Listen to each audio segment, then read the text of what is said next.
Njengominister uvumelekile ukuboshwa mawenza iphutha bonwa ukuboshwa noma mhlamba amaphoyisa analo ilungelo lokuthi akuseshe akubophe umugangile or mayekusola ukuthi ugangile or azoseshe ekhaya noma wena as a minister unento evimba ukuthi cha uminister akathintwa lapho njengelunga leParliament uyazi ukuthi imithetho yasezweni laseNingizimu Afrika iapply kuwo wonke umuntu ngokulinganayo. I take it for granted ukuthi you know that, and so I confirm that.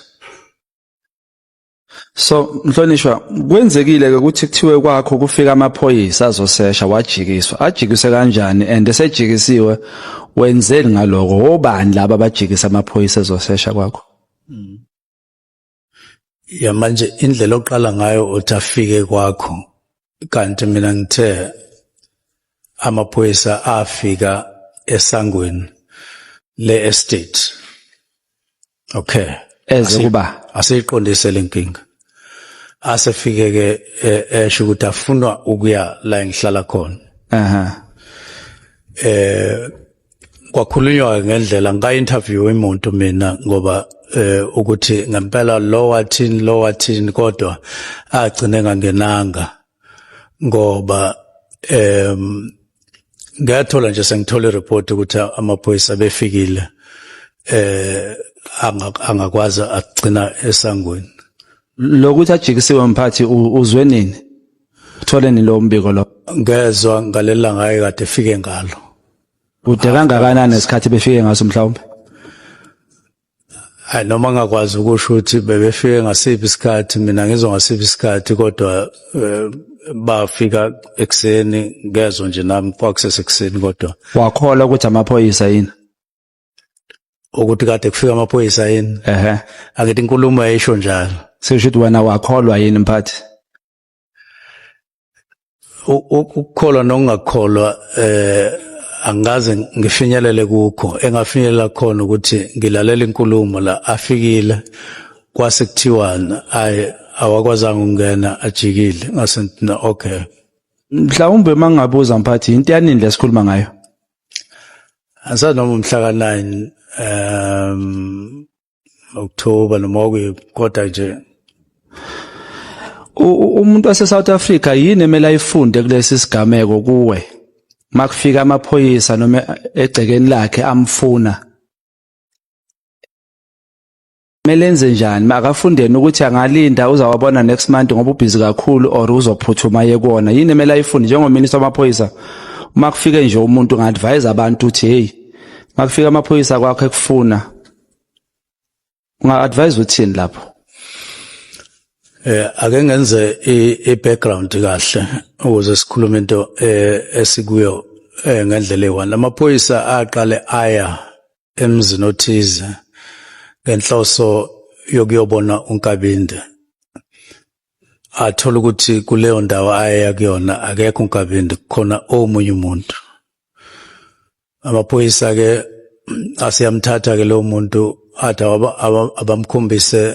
awabakhombise la uNkabinde ahlala khona aya afika ngakwazi ukungena lapha ehlala khona ngoba ngokulandisa kwento engayizwayo afika avinjwa kuleyo estate esangweni ngoba kukhona izinto ezazingekho ayengakaze ayikhombise kwaze kwafika lapho ukuqala kwakuyi-search warrant yayingekho okwesibili babengazi ukuthi baya kumuphi umuzi and akekho umuntu owayezobachazela base bethi laba basesangweni yabona mawungena la ungena ngoba wazi ukuthi uya kumuphi umuzi manje neya kumuphi umuzi bathola ukuthi abazi ukuthi uNkabinde uhlalaphi base ke bephindele emuva manje ke ikhona ke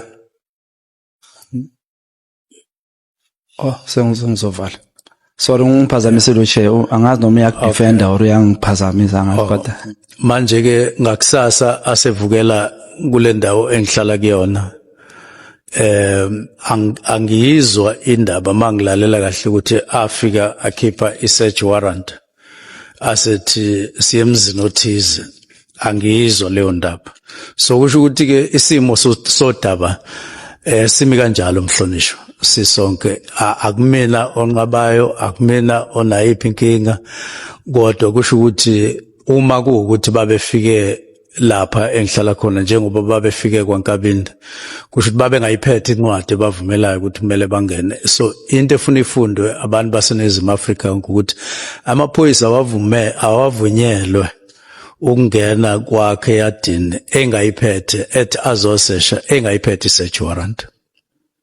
Uma ekuhloniphile wangangena awusayengani kuwona uyohlola uyobuza ukuthi ningifunelani madoda. Angifake mphathi wami umbuzo wami wokugcina. Kwathiwa hambile. Excuse phathi? Kwathiwa sehambile. Wena wangaye police station. Kuyiphi police station? Akuyona police station. Abashongo lutho. Akuyona police station ezongifuna kwakwamaphoyisa. Kwathiwa ahambile. Awashongo ukuthi amaphoyisa akephi. Hayi cha bangitshela. Okay. Angibuza umbuzo wami wokugcina ushaya sengisuse esihlalweni. Lo nguthunywa abantu base South Africa. Bathe ngubuza ukuthi since waba uminister i-condition yamaphoyisa injani since waba uminister wena, and do you think there is political interference? Sengivala, would you re-employ uGeneral Mkhwanazi njengoba i-contract yakhe izophela? Ngiyabonga. Okay. Angiqale ngalombuzo ogcina, uminister aka-employ provincial commissioner. Would you recommend? Cha, uminister kanalo iqhaza lokurecommenda okusemthethweni. Analo iqhaza libambayo.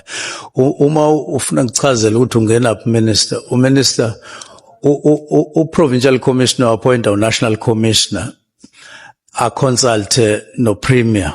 Uma bengavumelani la ungena khona uminister akafiki ke lelo thuba. Okwesibili, injani condition? Angazi ke kahle ukuthi usho ukuthini ngecondition.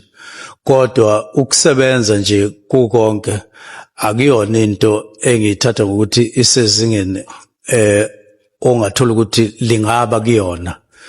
Kuningi okusafanele ukuthi kwenziwe ukuzama ukubhekana nenselelo zomphakathi mayelana nezokuphepha. Kusenekhala eningi lapho njengoba nje abantu bekhala ukuthi abaphephile indawo ngendawo la eSouth Africa. Kwezindawo kufiwa nje kakhulu, ikakhulukazi lama province amane, iWestern Cape neEastern Cape bese kuba iKwaZulu Natal neGauteng. Ila ama province okufikwa khona. Kusho ukuthi isimo ke sethu sokubhekana nalengwadla asikho ezingeni elifanele okwamanje, kusafanele sisebenze kanzima. Angisazi umunye umbuzo wesithathu cha usuku wathatha wakho umbuzo umphathi ofaka kuwena manje wangaphenduleka lo wami. Angibuza mhlawumbe njengoba umchunu, would you nje personally would you recommend, or without ubuminister would you recommend wena personally ukuthi acashwa yini ubaba uMkhwanazi as a citizen nje? Do you think uyiphoyisa right singachubeka simcashe noma as a citizen? Wena uphendulele uminister. Ngiphendule ngoba angikwazi ukuthi angiyena manje ufuna ungifake entweni wena engenalo iqhaza kulo, kodwa ufuna ungifaka ngewind manje angikwazi ukungena kuleli wind lincane kakhulu lelo ngifaka kulo. Okay, no, thank you so much. Thank you, Honorable Shongwe.